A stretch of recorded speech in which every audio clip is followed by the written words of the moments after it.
3, camera ready. 2, 1. Here's what's coming up today on The Doctors. The mysterious condition that got him a DUI. Police officer was stunned. I haven't had anything to drink. New doctors.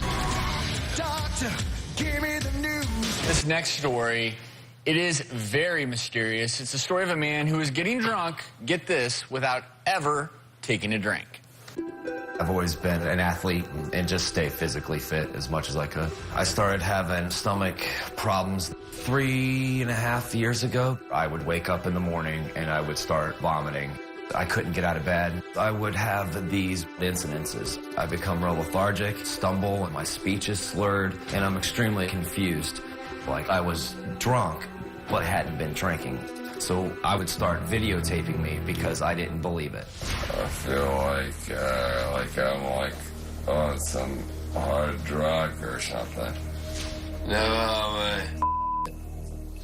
I would look at the tapes afterwards and my heart would just hit the floor. I couldn't believe that it was me.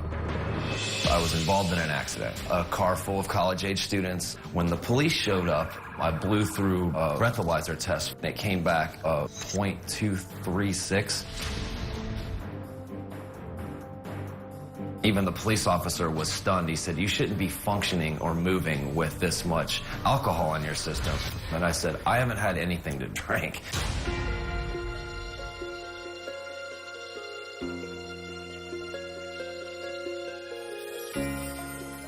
I was referred to Dr. Kanodia through some friends of mine. He's like, "Doc, I don't feel well.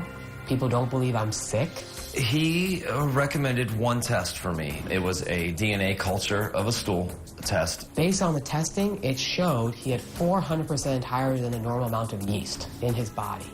Auto-brewery syndrome is basically someone having so much yeast, it's fermenting and actually making alcohol in their body. It's very serious. It can even cause death. We had to put him on a plan to get him healthy. Anything that breaks down to sugar, we're going to take out because sugar feeds yeast. So then we changed his nutrition to a high-protein, high-veggie nutrition plan, and that's what he did. The effects are phenomenal. Just a simple diet change has been remarkable in my process here.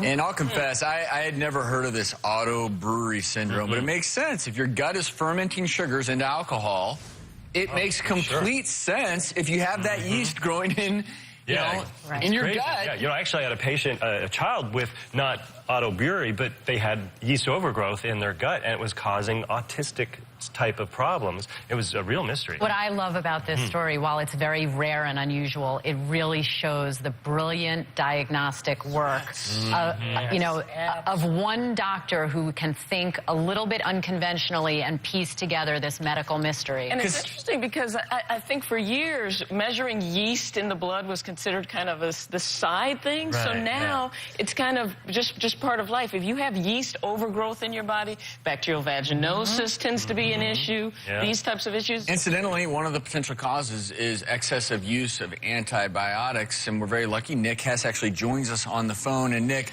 I'm so glad that you figured this out. I'm just trying to imagine those conversations when, you're getting pulled over for DUIs, you're trying to convince people in your life you're not a closet alcoholic. Even you, I must assume, were shocked by this diagnosis. Absolutely, absolutely. We had tried and jumped through all of the hoops that we should medically, and we just didn't have any answers at all.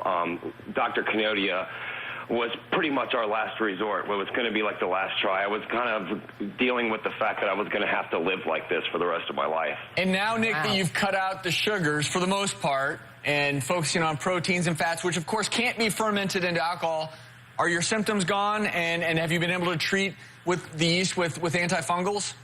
I've just done a strict diet change, and like Dr. Kanodia said, it contains a lot of just grass-fed, healthy proteins, beef, fresh-caught fish and seafood, nothing farm-raised, and then just a lot of leafy green vegetables, asparagus, broccoli, Brussels sprouts, things like that, and I really enjoy it. Well, Nick, we are just so happy that you figured this out. Thank you so much for telling your story. I wonder if on the days you want a glass of wine, do you just eat some chocolate instead and get a little It's almost unbelievable. I mean, he blew in a breathalyzer, pulled over 3 times the legal amount, which is 0.08, so that would be a 0.24 or thereabouts. That is up there. One more reason to watch your carbs. There it is.